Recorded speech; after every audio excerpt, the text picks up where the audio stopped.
Hello hello. सबको हमारी आवाज जा रही है? चलिए शुरू करते हैं आज की शानदार कक्षा। और पहला प्रश्न जो आपके स्क्रीन पर है एकदम शानदार सा, और इसको आप बहुत आसानी से बना दीजिएगा। 4 मीटर पर सेकंड और के एक समान वेग के साथ चलने वाले इतना जूल की गतिशील ऊर्जा होती है, वस्तु का द्रव्यमान ज्ञात कीजिए। तो खट से लड़का कहेगा भी बराबर बाबू, देखो शुरू करेगा बनाना, भी बराबर 4 मीटर पर सेकेंड। काइनेटिक एनर्जी बराबर भैया कहेगा 120 जूल। तो कह रहा है कि m का मान कितना होगा? काइनेटिक एनर्जी बराबर होगा 120 जूल। तो m का मान क्या होगा? m का मान निकालने के लिए आप क्या कीजिएगा? काइनेटिक एनर्जी बराबर हाफ m v स्क्वायर, और यहां से काइनेटिक एनर्जी 120 हो गया, ये हाफ हो गया। m का मान निकालना है v स्क्वायर यानी 4 का स्क्वायर।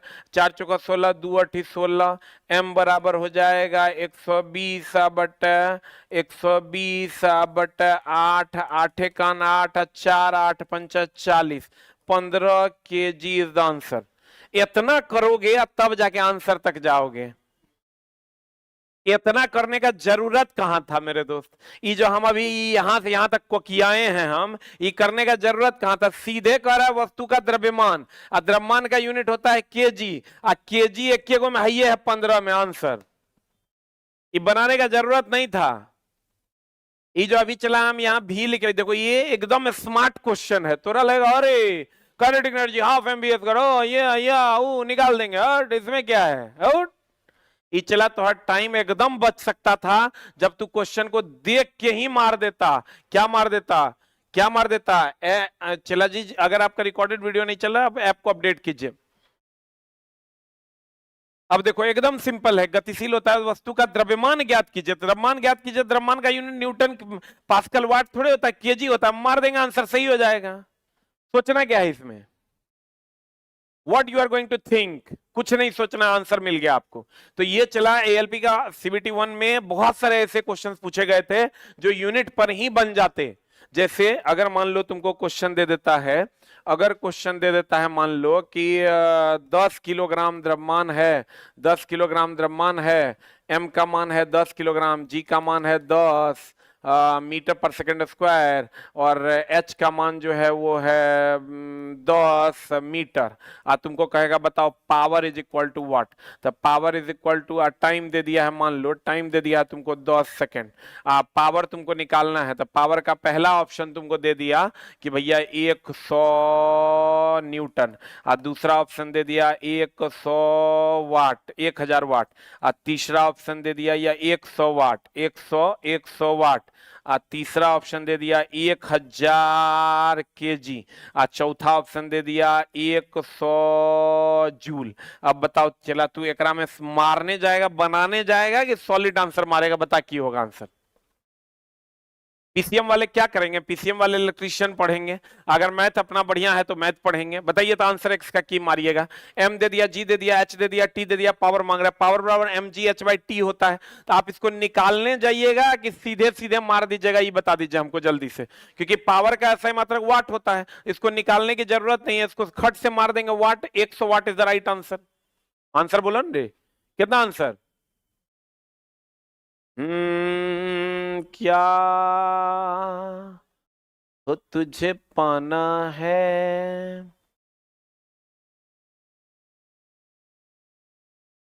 हम्म। अरे भाई ऐप को फिर से डाउनलोड करो।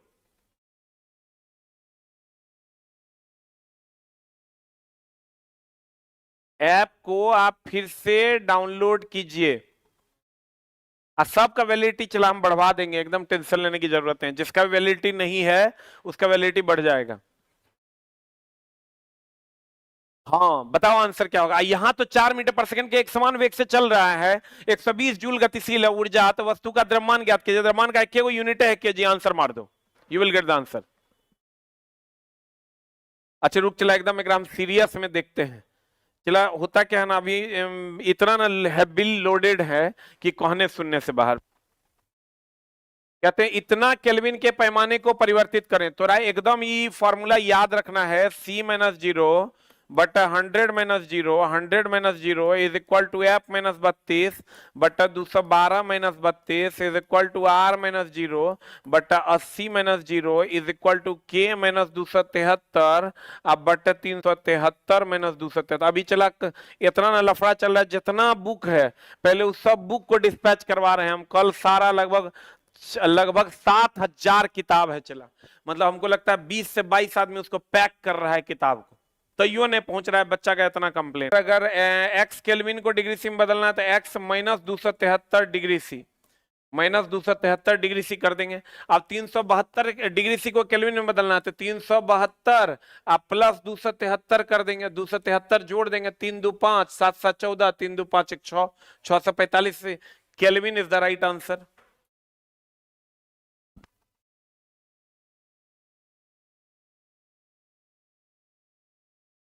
जैसे चला 10 दिन हो गया है ना, तो तुम 8 को बुक ऑर्डर किया होगा, है वो क्या रहा है 6 को बुक स्टॉक में है और 2 को बुक आउट ऑफ स्टॉक है। अब वो फिर छप के आएगा तब ना तुम्हारा 8 बुक जाएगा। तो रुक ना रे दोस्त, 2-4 दिन में सब पहुंच जाएगा आंसर।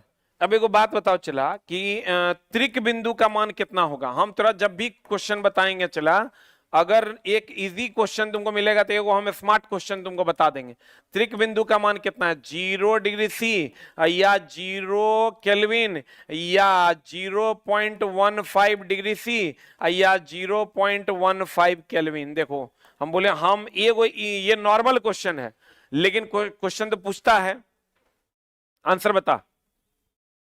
अरे बुक जिसको नहीं मिला थोड़ा पेशेंस रखो दोस्त, बुक आउट ऑफ स्टॉक हो जाता है इसीलिए दिक्कत हो रहा है। 8,000 ऑर्डर है, 20 आदमी प्लस लगा हुआ है खाली बुक पैक करके भेजने में, वो जाएगा कैसे? वो पोस्ट ऑफिस वाला कहता है हम लेवे नहीं करेंगे, इतना बुक नहीं भेज पाएंगे हम, तो धीरे धीरे करके चला भेज रहे हैं। अब तुम कहोगे ऐसे भेज दीजिए, तो ऐसे अगर भेजेंगे तुमको तो 70 रुपया से 80 रुपया तुमको लग जाएगा वो बुक भेजने में, आज जो तुमको मात्र 20 से 25 रुपया लगता है। बताओ आंसर क्या होगा? त्रिक बिंदु कितना है? इधर आ जा, इधर आ जा। जल का त्रिक बिंदु कितना? 0 kelvin, 0 degree C, 0.15 degree C. The right answer is 0.15 degree C and the second answer is 0 degree C. Second answer कितना हो जाएगा? 0 डिग्री सी। अच्छा एक बात बताओ चला, व्हाट इज द आंसर? एक क्वेश्चन हम तुमको देते हैं, परम शून्य ताप, परम शून्य ताप, बता आंसर क्या होगा? एक ऑप्शन है तुम्हारा 0 केल्विन, दूसरा है 0 डिग्री सी, एकदम स्वीट पॉइजन है 0 डिग्री आर, चौथा है 0 डिग्री एफ। बता एक आंसर की होगा, व्हाट इज आंसर? परम शून्य ताप क्या है? मैं एलपी बैच लिया हूं, लेकिन इसको नोट्स कहां से बनाऊं? बुक अभी नहीं आया है, बुक ले लो, बुक ही लेना पड़ेगा। चलो बुक से ही हम लोग पढ़ाते हैं, बुक ही आपको लेना है। बताइए आंसर क्या होगा? परम शून्य ताप वह ताप है जिस पर चालक अति चालक हो जाता है और अर्धचालक कुचालक हो जाता है। हाय हाय हाय, परम शून्य ताप वह ताप है जिस पर चालक अति चालक और अर्धचालक कुचालक हो जाता है। बता आंसर क्या हो जाएगा? What is answer? परम शून्य ताप की अगर हम बात करें तो परम शून्य ताप 0 केल्विन होता है, ध्यान रखना, 0 केल्विन या माइनस 273 डिग्री सी, 0 केल्विन या माइनस 273 डिग्री सी। अगला क्वेश्चन, पाचन तंत्र, ओए होए होए होए है ना, और एक क्वेश्चन पाचन तंत्र में कह रहा है, पाचन तंत्र में भोजन के साथ मिलने वाला पहला एंजाइम कौन है? जल्दी बता। भोजन के साथ पाचन तंत्र में पहला जो कहां मिलता है, पहला जो मिलता है चलाओ, मुख में मिलता है। अब मुख में कौन कौन एंजाइम मिलता है? एमाइलेज और टाइलिन मिलता है मुख में। इसी के कारण क्या हो जाता है? स्टार्च विघटित होकर क्या बना देता है? शर्करा बना देता है। इसी की कमी के कारण स्टार्च जो है विघटित होकर क्या बना देता है? शर्करा बना देता है, शर्करा बना देता है। अभी तुरंत हम क्वेश्चन चला डिस्कशन करवाए हैं, शर्करा बना देता है। पेप्सिन का काम क्या है? प्रोटीन को पेप्टाइड में बदलना। हाँ, ट्रिप्सिन का काम क्या है? इसका काम है प्रोटीन को एमिनो अम्ल में बदलना, प्रोटीन को एमिनो अम्ल में बदलना, प्रोटीन को एमिनो अम्ल में बदलना, प्रोटीन को एमिनो अम्ल में बदलना, प्रोटीन को एमिनो अम्ल में बदलना, प्रोटीन को किसमें बदलना मेरे दोस्त? प्रोटीन को एमिनो अम्ल में बदल देना। किसका काम है? ट्रिप्सिन का काम है प्रोटीन को एमिनो अम्ल में बदल देना। सेलुलोज बता, इसी को पचाने के लिए छोटी आंत शाकाहारी की लंबी होती है। पेपर में, लकड़ी में क्या पाया जाता है? सेलुलोज पाया जाता है। पत्तों में क्या पाया जाता है? सेलुलोज पाया जाता है। देख लो, पेप्सिन प्रोटीन को पेप्टाइड में बदलता है। सेलुलोज पेपर में, लकड़ी में, पत्तों में। शाकाहारी की छोटी आंत लंबी होती है इसी को पचाने के लिए। एमाइलेज और टाइलिन लार में पाया जाता है जहां से पाचन प्रारंभ होता है। स्टार्च को विघटित करता है शर्करा में। और ट्रिप्सिन का काम है प्रोटीन को एमिनो अम्ल में बदलना। इसका काम क्या है चला? प्रोटीन को एमिनो अम्ल में बदलना।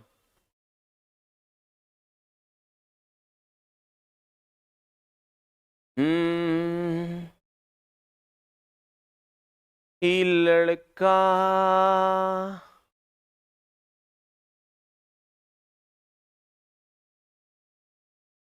आप चला देखो, कुछ बच्चों का जिसका एड्रेस का प्रॉब्लम था, देखो ये बुक मेरा ना बड़ा हेडेक बन गया है। चला इसका हम कोई उपाय करेंगे। जैसे कुछ बच्चों का एड्रेस का प्रॉब्लम था, उसका आज सबका जो है पैसा रिफंड करवाए हम। एड्रेस में लिख दिया है पिन कोड गलत लिख दिया है। अब पिन कोड गलत लिखा, पिन कोड जो है वो चला पंजाब का है, एड्रेस है इधर उत्तर प्रदेश का। वो कैसे जाएगा? बेचारा भेजने वाला भी कंफ्यूज है। अब पिन कोड में जैसे किसी का 854339 है, 8 हड़बड़ी में 854338 लिख दिया है, जगह कोई माई बाप नहीं है। अब आंसर बता दो जल्दी से, क्या हो जाएगा? What is the answer? Patna में चला अभी बुक वुक नहीं मिलेगा, इसलिए नहीं मिलेगा कि बुक अवेलेबल नहीं हो पा रहा है। जो आता है वो पट पट निकल जाता है। कहते हैं बताओ आंसर क्या हो जाएगा? What is the answer? निम्नलिखित में से कौन सा आर्किमिडीज का सिद्धांत तैरने डूबने का सिद्धांत है? तैरने डूबने का सिद्धांत आर्किमिडीज का सिद्धांत है। लेक्टोमीटर में दूध की शुद्धता को निकाला जाता है, तो ये लेक्टोमीटर आर्किमिडीज है। हवाई जहाज के पंखों की डिजाइन, ये बर्नौली का सिद्धांत है। इचला बर्नौली का सिद्धांत है। जहाज पनडुब्बी तैरने डूबने वाला हाइड्रोमीटर अपेक्षिक घनत्व नापता है। ये भी चला तैरा डुबा के नापता है, तो ये भी चला हो जाएगा तुम्हारा आर्किमिडीज का सिद्धांत। ये ध्यान रखना, हेलीकॉप्टर की अगर हम बात करें, हेलीकॉप्टर की अगर हम बात करें तो ये न्यूटन का तीसरा नियम। अगर हम देखो ये तोरा दे रहे हैं, गूढ़ बात है, न्यूटन का तीसरा नियम। ये हेलीकॉप्टर की अगर हम बात करें, न्यूटन का तीसरा नियम, न्यूटन का तीसरा नियम। और अगर कह दे एरोप्लेन एरोप्लेन एरोप्लेन, तो ये कहेंगे भैया बर्नौली का सिद्धांत, बर्नौली का सिद्धांत। अगर कह दे पनिया जहाज, अगर कह दे पनिया जहाज, पनिया जहाज कह देगा तो आर्किमिडीज का सिद्धांत। किसका सिद्धांत? आर्किमिडीज का सिद्धांत। पनिया जहाज कह देगा आर्किमिडीज का सिद्धांत। हेलीकॉप्टर न्यूटन का तीसरा नियम। एरोप्लेन बर्नौली का सिद्धांत। पनिया जहाज आर्किमिडीज का सिद्धांत। पनिया जहाज किसका सिद्धांत? आर्किमिडीज का सिद्धांत। ये तीन गो चिला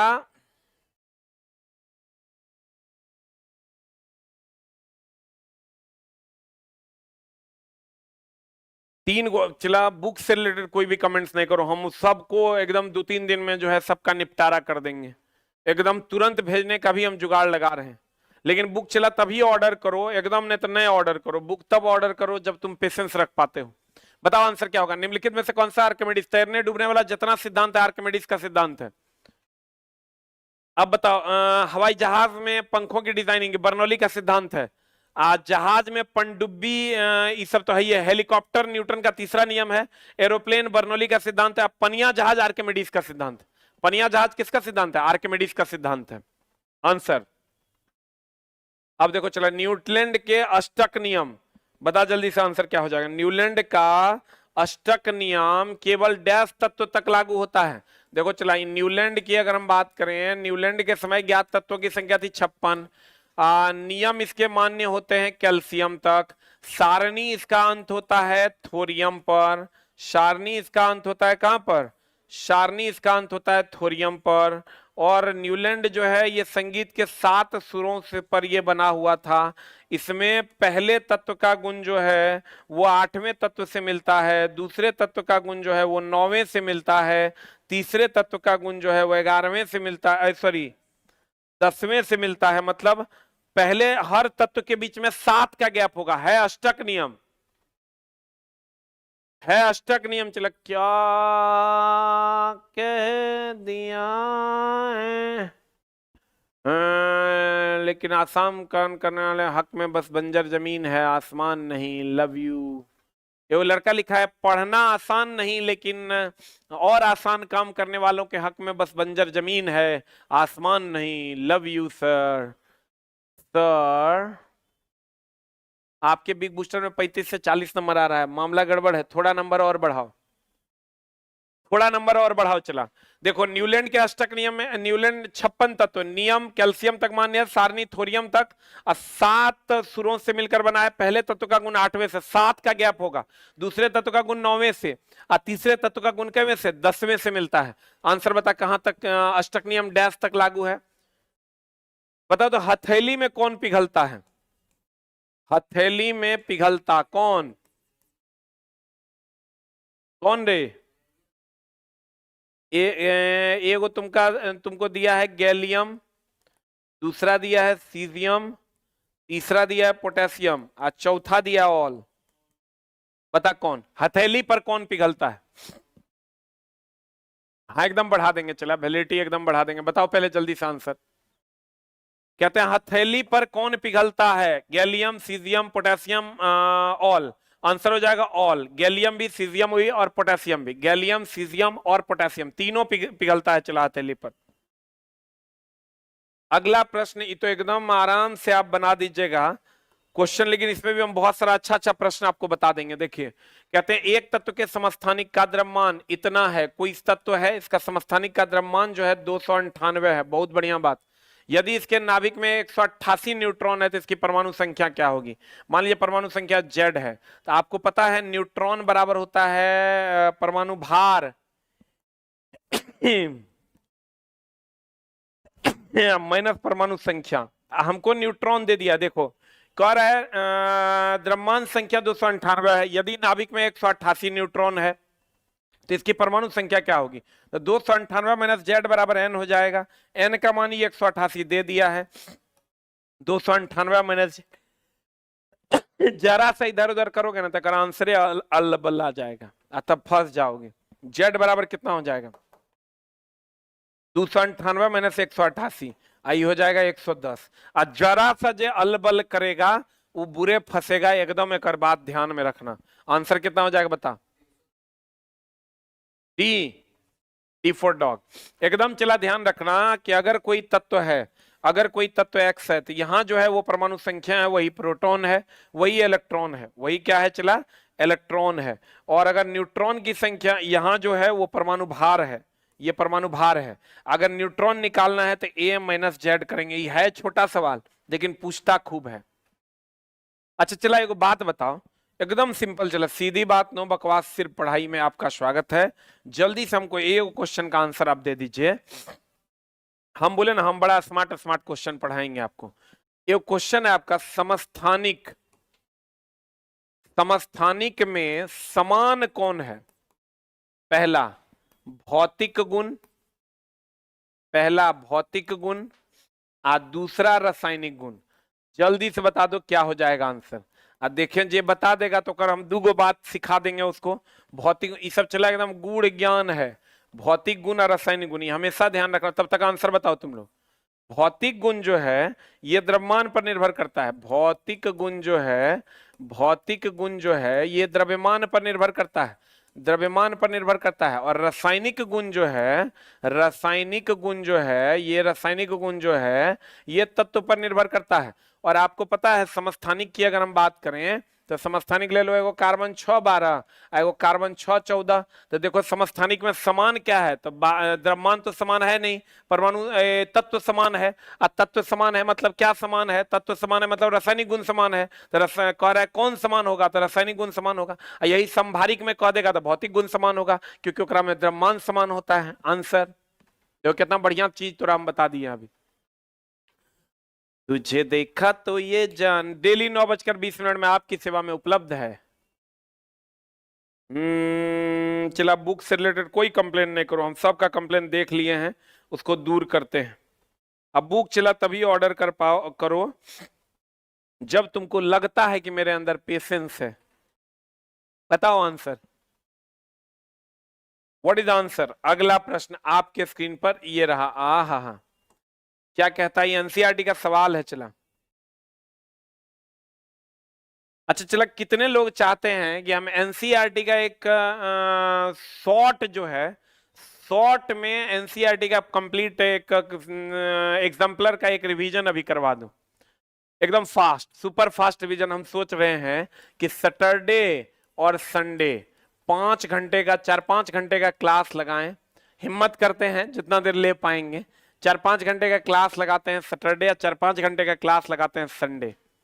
कितने लोग इसके लिए तैयार हैं? चला, एक बार जल्दी से एक टाइप करो, पूरा सिर्फ एनसीईआरटी के ओरिजिनल क्वेश्चंस, जो बीपीएससी टीचर के लिए भी होगा और रेलवे वाले छात्रों के लिए तो होगा ही होगा।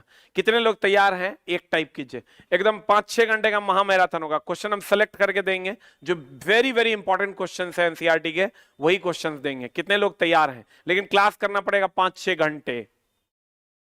हमू पढ़ाएंगे, अब तोरो पढ़ना है। कितने लोग तैयार हैं इसके लिए? जल्दी से एक बार अगर तैयार हैं तो एक टाइप करो। 5-6 घंटे का लगातार, इसी शनिवार रविवार, जो बीपीएससी टीचर वाले बच्चों के लिए भी होगा और रेलवे के वालों के लिए तो समझोगी ब्रह्मास्त्र होगा। एकदम वही प्रश्न जो बार बार पूछे जाते हैं, और एक्सप्लेनेशन एकदम डिटेल में एक्सप्लेनेशन कर देंगे हम। कोशिश करेंगे सिलेक्टेड क्वेश्चंस तुमको करवा दें। चलो देखते हैं, अगर तुम लोग कहेगा तो इसका टाइम टेबल हम अनाउंस करेंगे। Very good. और सिर्फ लाइव रहेगा, सिर्फ लाइव रहेगा, रिकॉर्डेड में वो उपलब्ध नहीं होगा। सिर्फ लाइव आकर पढ़ना होगा, क्योंकि हम मेहनत भी करेंगे या तुम लोग पढ़वो नहीं करेगा, कहेगा वो रिकॉर्डेड पढ़ लेंगे, फिर बाद में पढ़वे नहीं करेगा। सिर्फ लाइव रहेगा। मंजूर है तो बोलो, कितने लोगों को ये मंजूर है कि सिर्फ लाइव रहेगा? 6 घंटे की क्लास लेंगे, 5 से 6 घंटे सिर्फ लाइव रहेगा।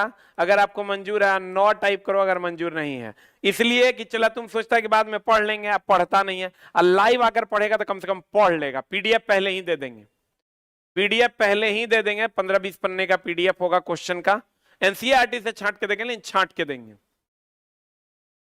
कितने लोगों को मंजूर है? 8 टाइप करो। सिर्फ लाइव होगा, सिर्फ live, no recorded class is available, no recorded class is available. और कंप्लीट जो है सिर्फ लाइव, रिकॉर्डेड नहीं होगा। इसलिए कि रिकॉर्डेड कह देते हैं कि रिकॉर्डेड है तो बच्चा वही था, हो बाद में देख लेंगे, जबकि वो देखता नहीं है। तो सिर्फ लाइव रहेगा। और इस क्लास को हम शेड्यूल कर रहे हैं, चला, इस क्लास को हम शेड्यूल कर रहे हैं शनिवार और रविवार। चलो इधर आ जाओ।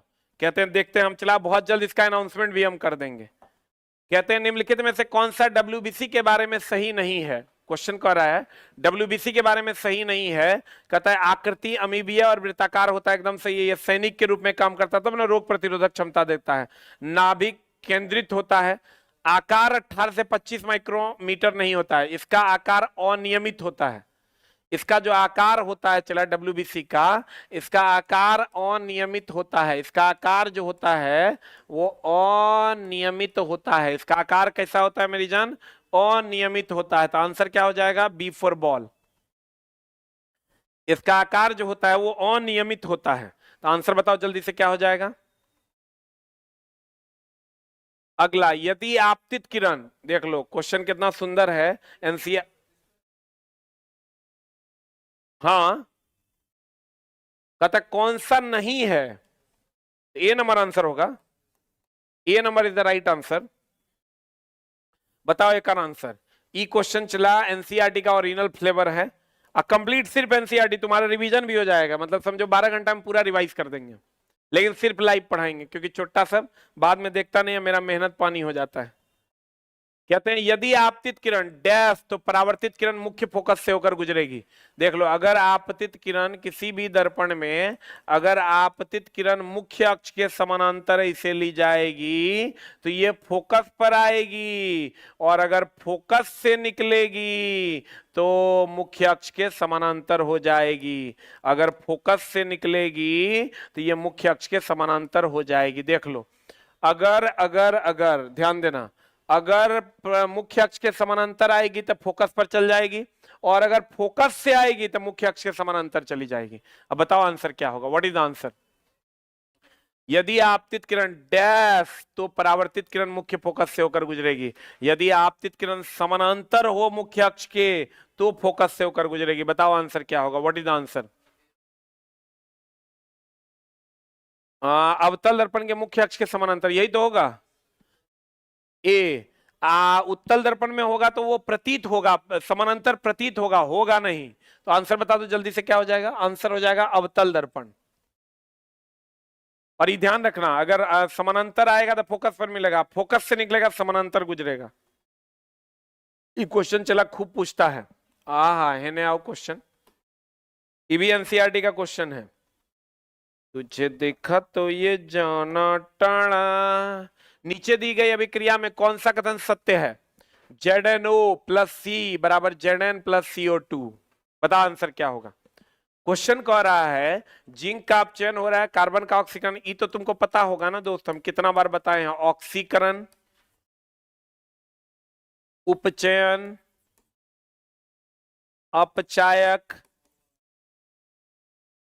अवकारक। उसके बाद क्या होगा? अवकरण, अपचयन, उपचायक, ऑक्सीकारक। बता इसमें क्या होगा? इसमें ऑक्सीजन माइनस होगा, ऑक्सीजन जो होगा वो प्लस होगा और हाइड्रोजन क्या होगा? माइनस। इसमें ऑक्सीजन जो होगा वो माइनस होगा और हाइड्रोजन जो होगा वो क्या होगा? प्लस होगा। अब बताओ हमको आंसर क्या होगा, एकदम आराम से। कहता है इसमें दी गई अभिक्रिया में कौन सा कथन सत्य है? जिंक का अपचयन हो रहा है, जिंक से ऑक्सीजन हट रहा है, ऑक्सीजन हट रहा है, तो बताओ इसका अपचयन हो रहा है क्या? जिंक का कहता है जिंक का अपचयन कहां हो रहा है? जिंक ऑक्साइड का हो रहा है, जिंक ऑक्साइड से जिंक बन रहा है, तो ऑक्सीजन हट रहा है तो इसका अपचयन हो रहा है। जिंक ऑक्साइड का हो रहा है तो ये तो नहीं होगा। कार्बन का ऑक्सीकरण हो रहा है, एकदम हो रहा है, देखो कार्बन का ऑक्सीकरण हो रहा है, कार्बन में ऑक्सीजन जुट रहा है तो कार्बन का ऑक्सीकरण हो रहा है, एकदम सही बात है, ये सत्य है। जिंक का ऑक्सीकरण हो रहा है, एकदम गलत है। कार्बन का अपचयन हो रहा है, ये सही है गलत? कार्बन का, एक कार्बन का अपचयन नहीं हो रहा है, कार्बन में ऑक्सीजन जुट रहा है तो कार्बन का उपचयन हो रहा है। तो आंसर हो जाएगा शायद केवल दो, क्या आंसर? ये भी गलत है, ये भी गलत है।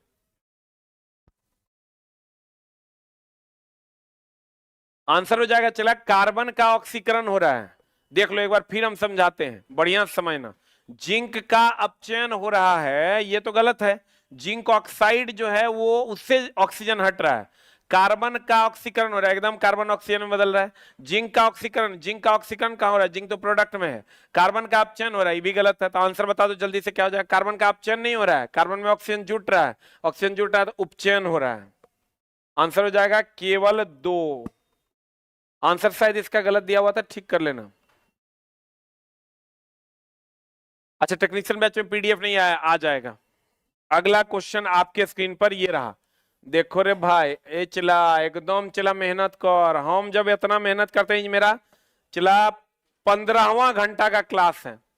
कहते हैं जब बंदूक से गोली छोड़ी जाती है तो बंदूक विपरीत दिशा में धक्का लगाता है, यह न्यूटन के नियम का उदाहरण है। बता जल्दी से। हम बार बार कहते हैं कि चोट कम या ज्यादा लगना, देखो गति या विराम का विरोध, पहला नियम, गति या विराम का विरोध, विराम का विरोध, गति या विराम का विरोध, ये होता है पहला नियम। और कहेगा चोट कम या ज्यादा लगना, चोट कम या अधिक लगना, अधिक लगना, ये कैवा नियम है? दूसरा। चोट खाली लग जाना, चोट लगना, यह तीसरा नियम। गति या विराम का विरोध कैवा नियम? पहला। चोट कम या अधिक लगना कैवा नियम? दूसरा। चोट लग गया, तीसरा।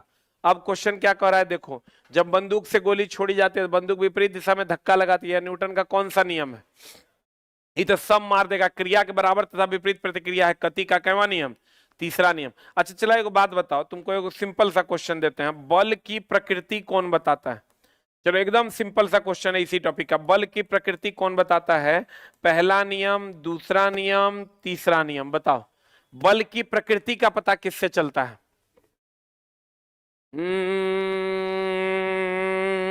तुझे पाना है। हाँ देखते हैं, चला करते हैं उसको भी। गति या विराम का विरोध, ये पहला नियम है। चोट कम या ज्यादा, दूसरा नियम चोट लगना, तीसरा नियम बल की प्रकृति। बताओ बल की प्रकृति कैवा नियम?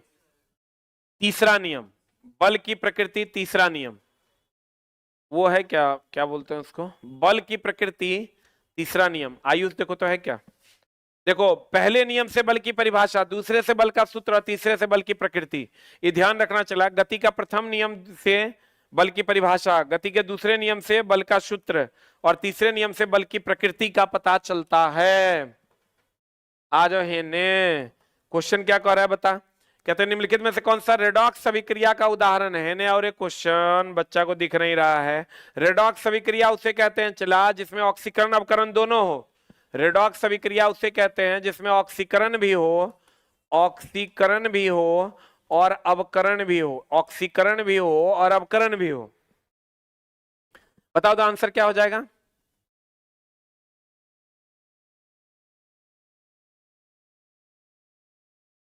बताओ आंसर क्या होगा, व्हाट इज द आंसर? कहते हैं ऑक्सीकरण अवकरण दोनों है। तो देखो तुम बढ़िया से, यहां से ऑक्सीजन हट रहा है और इसमें ऑक्सीजन जुट रहा है, तो इसका मतलब ऑक्सीकरण अवकरण दोनों है। फिर यहां देखो, यहां से ऑक्सीजन हट रहा है, यहां से इसमें ऑक्सीजन जुट रहा है, तो ऑक्सीकरण अवकरण दोनों है। फिर यहां देखो, यहां ऑक्सीजन, ये तो संयोजन अभिक्रिया है, ये संयोजन, ये जो है चला, अब तुम कहोगे ये ऑक्सीकरण अवकरण क्यों नहीं है, ये रिडॉक्स कैसे है? ये रिडॉक्स है चला, सोडियम पर होता है +1, ऑक्सीजन पर होता है -2, लेकिन ये 0 हो गया, ये भी 0 हो गया, और यहां पर ये हो गया +1, ये हो गया -2। अगर आप देखोगे इसको ऐसे, एक और तरीका है, ये हो गया 0, ये भी हो गया 0, इस पर होता है चला +1 चार्ज, इस पर होता है -2, तो देखो ई बढ़ गया, ई घट गया, तो ऑक्सीकरण अवकरण दोनों हो गया। अगर आप पढ़े होंगे तभी पता चलेगा। अब ये जो अभिक्रिया है, ये मात्र ऐसा अभिक्रिया जिसमें रिडॉक्स नहीं हो रहा। रिडॉक्स का मतलब ऑक्सीकरण अपकरण दोनों होगा, आंसर हो जाएगा ये, क्योंकि ये द्विविस्थापन अभिक्रिया है। कौन अभिक्रिया है चला? ये द्विविस्थापन अभिक्रिया है। तो आंसर बता दो जल्दी से, क्या हो जाएगा? 4 इज द राइट आंसर। द्विविस्थापन अभिक्रिया है, 4 is the right answer. Redox अभिक्रिया की अगर हम बात करें तो ये 4 इज द राइट आंसर।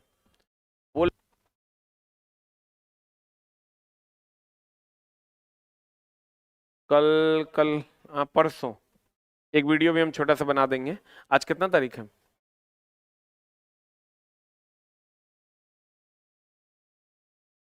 29, एक तारीख को कर दो। कितना तारीख को? 1 तारीख को सभी बुक्स पर डिलीवरी चार्ज बिल्कुल फ्री रहेगा। 1 तारीख को हम बता दे रहे हैं, कर देना शेड्यूल। 1 तारीख को कितने बजे से कितने बजे तक? रात के 12 बजे से लेकर और रात के फिर 12 बजे तक। यानी 1 तारीख को, 1 तारीख जब होगा, आज जब 1 तारीख खत्म होगा, तब से तब तक के लिए कंप्लीट बुक्स पे डिलीवरी चार्ज नहीं लगेगा। इट इज स्पेशल अनाउंसमेंट, सिर्फ एमआरपी पे तुम्हारा बुक पहुंच जाएगा। और कुछ बोले थे तो कर दिए लो। 1 तारीख को, 1 तारीख को तुम्हारे किसी भी बुक पर डिलीवरी चार्ज नहीं लगेगा, आप बुक ऑर्डर कर सकते हैं। बता, रेजिस्टेंस ई तो सब मार देगा चला, लेकिन ये क्वेश्चन के तहत हम तुमको एगो चीज बताते हैं, ये तो ओम हो जाएगा, लेकिन चला एगो चीज हम थोड़ा बताते हैं। बताओ तो प्रतिरोध जो है, नोट कर लो, महा भी आए। प्रतिरोध जो आर है, ये लंबाई पर भी निर्भर करता है, क्षेत्रफल पर भी निर्भर करता है, ताप पर भी निर्भर करता है, आकृति पर भी निर्भर करता है, क्योंकि लंबाई और क्षेत्रफल पर किया तो आकृति पर करिए गया, प्रकृति पर भी निर्भर करता है। लेकिन ये ध्यान रखना, प्रतिरोधकता जो है, प्रतिरोधकता जो है दैट इज रो, ये केवल और केवल, ये केवल और केवल प्रतिरोधकता रो जो है, ये केवल और केवल पदार्थ और ताप पर निर्भर करता है। लेकिन ये बात ध्यान रखना, जो भी बुक ऑर्डर करोगे तो 12 दिन के अंदर पहुंचेगा, तभी बुक ऑर्डर करना। 10 से 12 दिन के अंदर बुक पहुंचेगा तभी ऑर्डर करना, नहीं तो एकदम नहीं करना। पदार्थ और ताप पर निर्भर करता है। और चला, प्रतिरोध का जो एसआई मात्रक है, इसका जो एसआई मात्रक है ये ओम है, लेकिन वही अगर प्रतिरोधकता का एसआई मात्रक की बात करोगे तो ये प्रतिरोधकता का जो एसआई मात्रक है ये ओम मीटर है। प्रतिरोधकता का जो एसआई मात्रक है ये क्या है, ओम मीटर है। प्रतिरोध का एसआई मात्रक क्या है, ओम। अब प्रतिरोधकता का एसआई मात्रक क्या है, चला ओम मीटर। प्रतिरोध का एसआई मात्रक ओम, और प्रतिरोधकता का एसआई मात्रक क्या है, ओम मीटर। प्रतिरोध जो है लंबाई, क्षेत्रफल, ताप, आकृति, प्रकृति पर निर्भर करता है, लेकिन प्रतिरोधकता केवल पदार्थ की प्रकृति और ताप पर निर्भर करता है, केवल पदार्थ की प्रकृति और ताप पर निर्भर करता है। अब देखो चला, कहते हैं गौर फरमाइएगा, गौर फरमाइएगा। अब श्रव्य और इंफ्रासोनिक तरंगों की आवृत्ति क्या होती है, तो सब बना देगा। अब श्रव्य 20 हर्ज से come is the right answer. ये सब चला महा वीवीआई टॉपिक है, इस बार का बीपीएससी का भी क्वेश्चन है। मतलब ये है तुम्हारे लिए आसान, लेकिन पूछता है, देखो कहां कहां तुम फंस जाओगे। 20 हर्ज से 20,000 हर्ज, यानी 20 किलो हर्ज, 20 किलो हर्ज, यहीं पर झोल होता है। 20,000 हर्ज को 20 किलो हर्ज भी लिख सकते हैं। कि जो ध्वनि है ये है श्रव्य ध्वनि। कौन ध्वनि है, चला श्रव्य ध्वनि है। किसके लिए, मनुष्य के लिए। श्रव्य ध्वनि है मनुष्य के लिए। 20 हर्ज से कम की जो ध्वनि है ये है अब श्रव्य ध्वनि।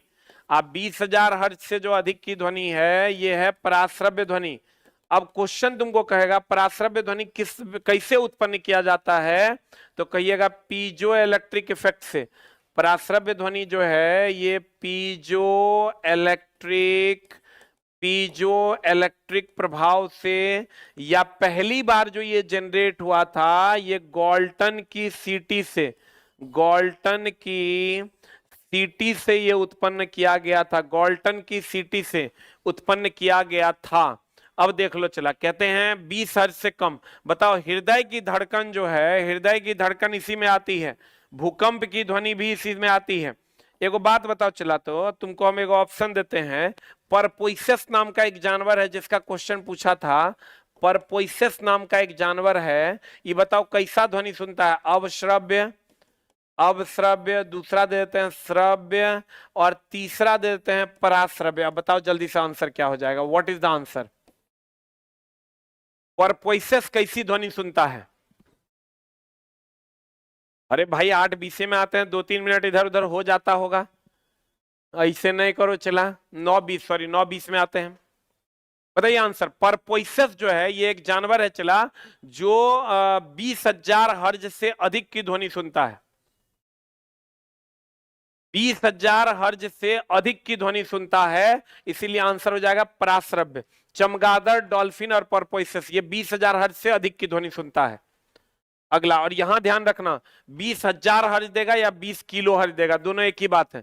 20,000 हर्ज देगा या 20 किलो हर्ज देगा, is the right answer.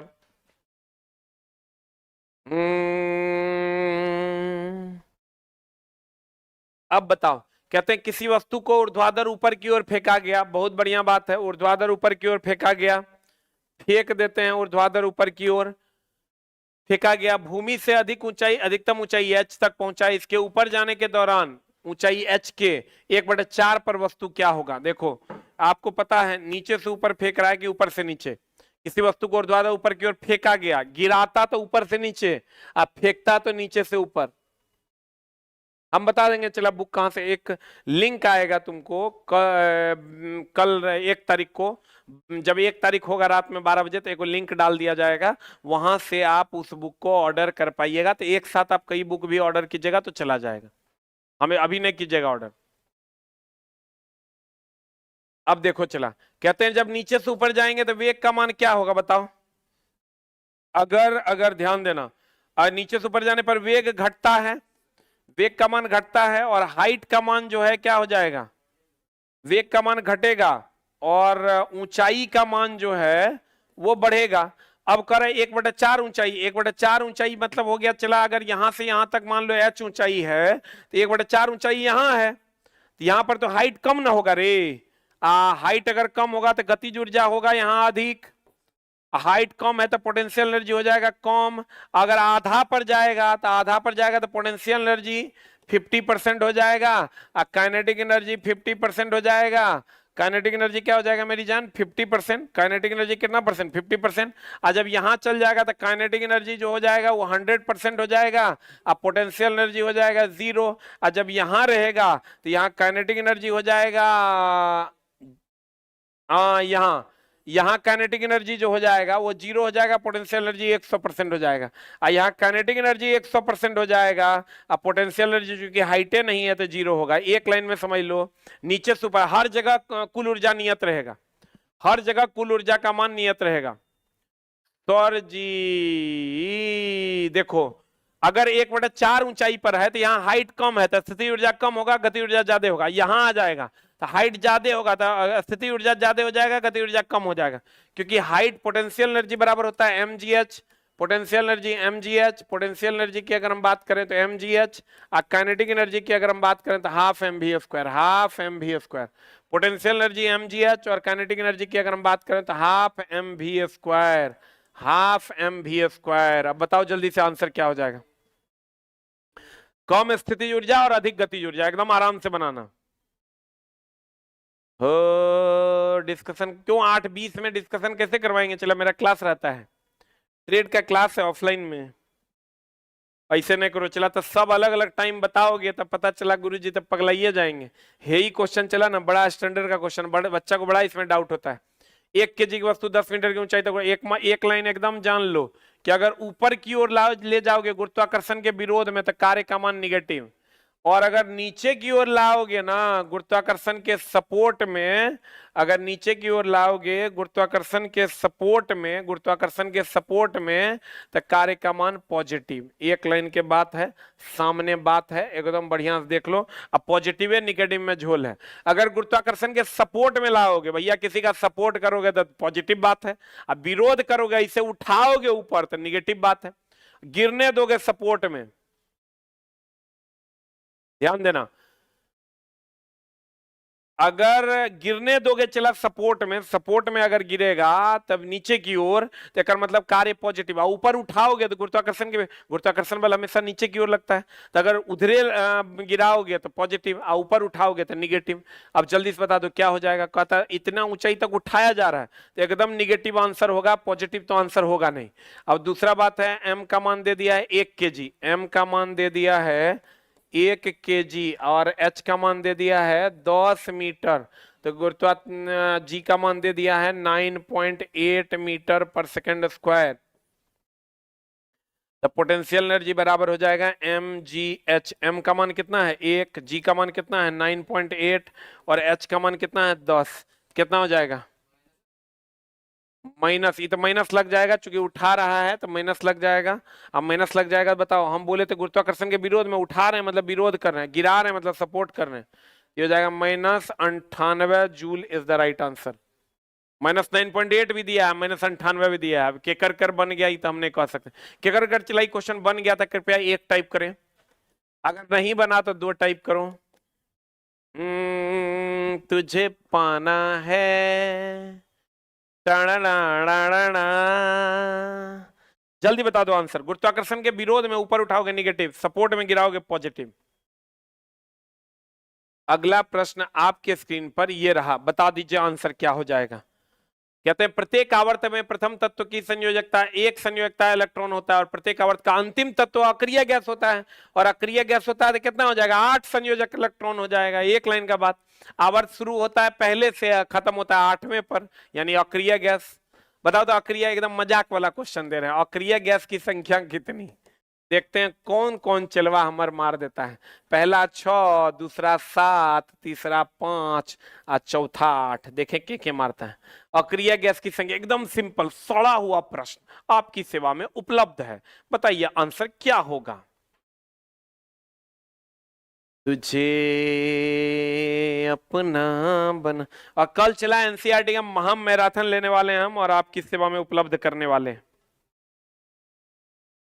NCERT महा मैराथन आपकी सेवा में उपलब्ध होने वाला है बहुत जल्द, सैटरडे और संडे। हाँ हाँ हाँ, कोई दिक्कत नहीं।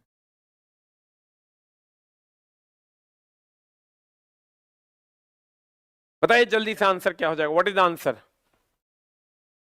प्रथम तत्व एक संयोजक इलेक्ट्रॉन होता है और प्रत्येक आवर्त के अंतिम तत्व में कितने इलेक्ट्रॉन होते हैं? 8। कितना मारा आंसर?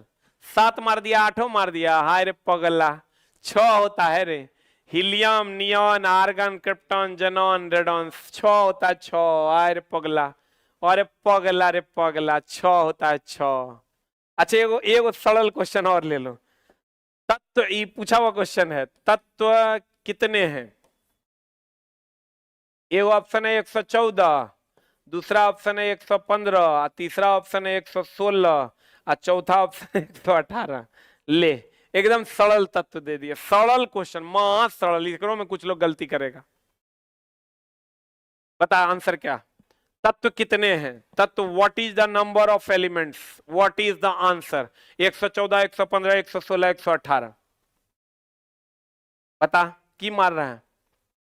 ए की बी किसी की डी, की मार रहा है? 114 मारा, 118 मारा, 116 मार दिया। वाह, तुरंत हम एकदम पारितोषिक दे देंगे रे दुष्ट चोट्टा। अरे दुष्ट चोट्टा, 118 इज द राइट आंसर। 118 पहले था 114, अभी अगर अब क्वेश्चन पूछेगा तो 118 इज द राइट आंसर। दुर्पगला, ये देखो क्वेश्चन कहता है आपको निम्नलिखित पदार्थ प्रदान किया जाता है। आवर्धक लेंस, तो लेंस में आर पार देखा जा सकता है, एकदम आर पार। दर्पण, भैया दर्पण एक साइड से कलई किया हुआ रहता है, आर पार आप नहीं देख सकते। कह रहा है किस पदार्थ का? पारदर्शी के रूप में, तो भैया इसको दर्पण को आर पार नहीं देख सकते, एक साइड से पेंट किया हुआ रहता है। स्टेनलेस स्टील को तो एकदम नहीं देख सकते। कांच का गिलास को देख सकते हैं, लेंस को भी देख सकते हैं। लेंस जो चश्मा हम लोग पहनते हैं, इपार से ऊपर देखिए सकते हैं, कांच का गिलास को भी इपार से ऊपर देख सकते हैं। आंसर बता। गुरुजी सुपौल की धरती से प्रणाम। 1 और 4 is the right answer. What is the answer? 1 और 4 इज द राइट आंसर। अगला, अच्छा बता चला, अर्ध पारदर्शी को क्या कहते हैं? अर्ध पारदर्शी, देखो ये क्वेश्चन तुरंत दिमाग हिला देगा। अर्ध पारदर्शी, एगो है तुम्हारा ट्रांसपेरेंट, ट्रांसपेरेंट कहते हैं, दूसरा है ओपैक, ओपैक, तीसरा है ट्रांसलूसेंट। लो, हम बोले चला हम तोरा हमेशा बढ़िया बढ़िया प्रश्न बता देंगे। क्वेश्चन कौन है नहीं है वो छोड़ दो, हम पढ़ाने आ गए मतलब तुमको हम दोस्त अच्छे अच्छे प्रश्न जरूर बताने की कोशिश करेंगे। बताओ आंसर क्या होगा? अर्ध पारदर्शी, जल्दी बताओ। हो तुझे पाना है, ट्रांसपेरेंट मतलब हो गया पारदर्शी, ओपैक मतलब अपारदर्शी,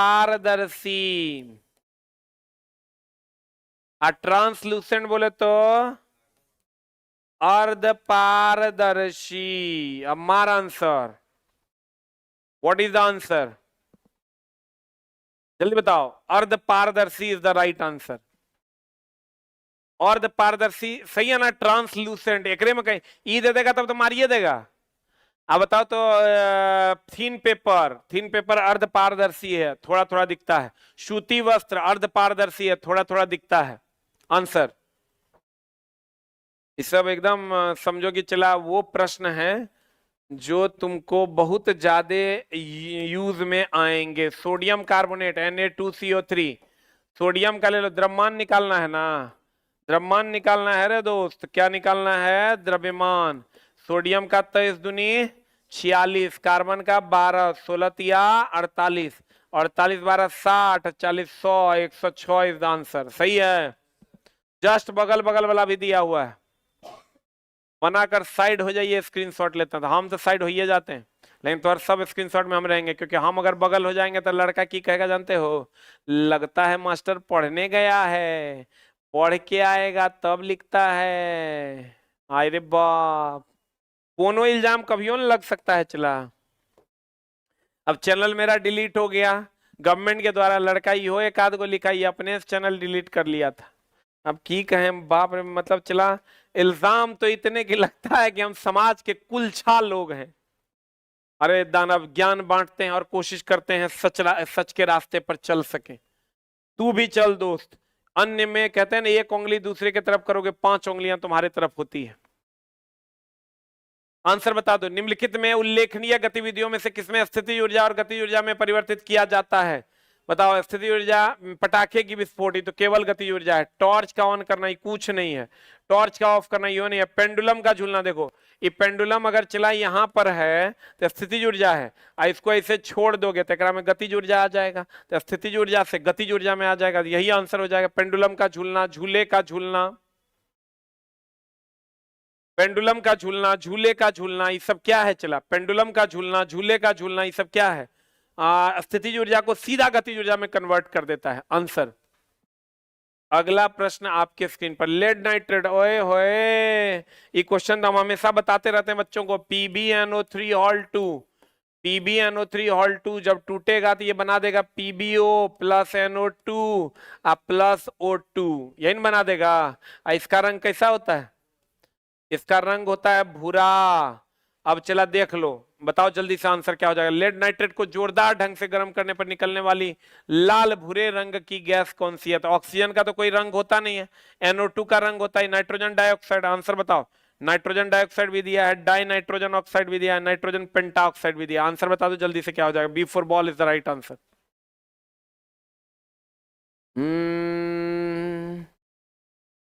आंसर बता दो जल्दी से क्या हो जाएगा। What is the answer? That's the ending of my question. ये वो जहर तोरा लिख के जाते हैं, जल्दी से बता दो आंसर। ये वो जहर क्वेश्चन तोरा हम लिख के देते हैं, एकदम जहर, एकदम जहर, एकदम जहर। लेंस, आय हाय हाय हाय, लुक, लेंस लेंस लेंस ना, रुक रुक रुक रुक रुक रुक न रे, रुक न